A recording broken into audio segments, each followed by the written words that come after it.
तो ये कहानी है एक छोटी सी बच्ची की जिसकी आंखों में हज़ारों सपने थे। आर्ट, पेंटिंग, स्केचिंग जिसका शौक़ था, जिसकी दुनिया थी और वो अपनी इस छोटी सी दुनिया में बहुत खुश थी। वो पेंटिंग बनाती, आर्ट्स बनाती और अपनी कला में अपने कमरे में बहुत खुश रहती। पर जैसे जैसे वो बड़ी हुई उसे बहुत कंपेयर किया जाने लगा। स्कूल में उसके मार्क्स कम आते थे तो टीचर उसको डांटती कि अपने दोस्तों को देखो, इसको देखो, उसको देखो, वो कितना अच्छा कर रहे हैं और तुम ये क्या करती रहती हो दिन भर। तो उसको बहुत बुरा लगता था। फिर जैसे ही वो घर आती तो घर में भी उसको वही कंपैरिजन का सामना करना पड़ता। उसके पेरेंट्स, उसके भाई बहन, उसके रिलेटिव्स सब उसको किसी न किसी चीज़ को लेके कंपेयर करते। कभी उसके लुक को लेके तो वो अपने आप को बार बार शीशे में देखती रहती।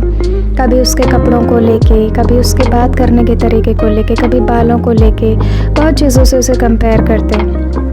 वो हमेशा फेसबुक, इंस्टाग्राम में भी जब दूसरों को देखती तो उसको फिर से वही लोगों की बात याद आती और फिर से वो सोचते कि शायद वो किसी काम की नहीं है, वो बिल्कुल यूज़लेस है और लोग जो हैं सारी इतनी चीज़ें कर रहे हैं और उसकी कोई वर्थ नहीं है। वो अपनी आर्ट किसी को दिखाती तो सब उसको रिजेक्ट कर देते, सब उसके ऊपर हंसते।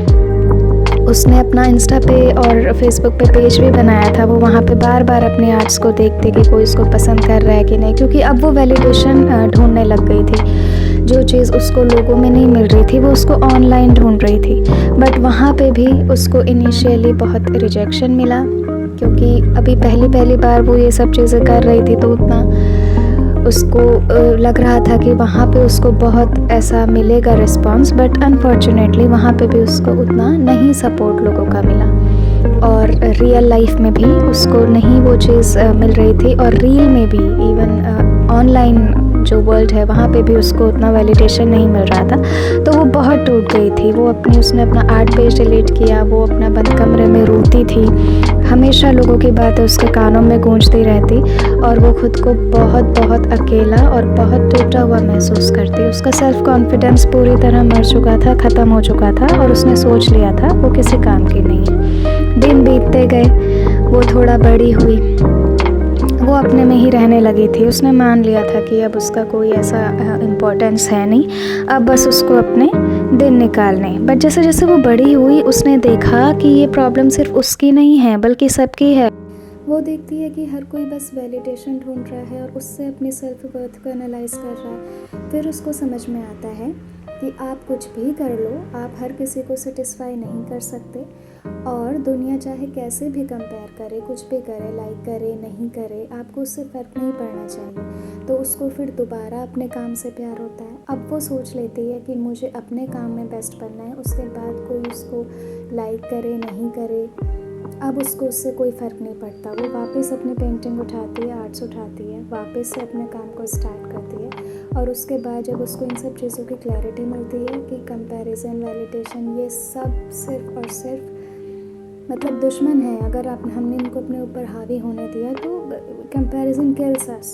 तो वो समझ जाती है और उसके बाद वो धीरे धीरे अपने काम में बहुत अच्छा होती है और धीरे धीरे जब वो सिर्फ और सिर्फ अपने काम पे फोकस करती है तो वो नेचुरली भी हैप्पी रहने लगती है, क्योंकि वो कर रही थी जो वो करना चाहती थी और उससे उसको जितना भी, जहाँ से भी, जैसे भी उसका धीरे धीरे जब काम लोग देखते हैं तो ऑफ कोर्स जब वो काम अच्छा करती थी, काम में जब वो अपने बेस्ट बनी तो फिर उसको वैलिडेशन बाय डिफ़ॉल्ट मिलने लगा। तो ये फिर वो बहुत खुश रहने लगी और वापस से उसको समझ में आया कि हमारे कंट्रोल में है सिर्फ अपने काम को बेस्ट करना, अपने काम में बेस्ट बनना। उसके बाद लोग चाहे उसे वैलिडेट करें या ना करें, हमें फ़र्क नहीं पड़ना चाहिए। तो ये सब हमारे साथ भी होता है।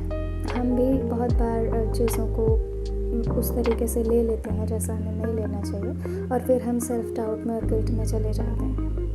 तो हमें भी सिर्फ अपने काम पे फोकस करना चाहिए और जो हम कर रहे हैं उसे 100% अपना बेस्ट दे के करना चाहिए।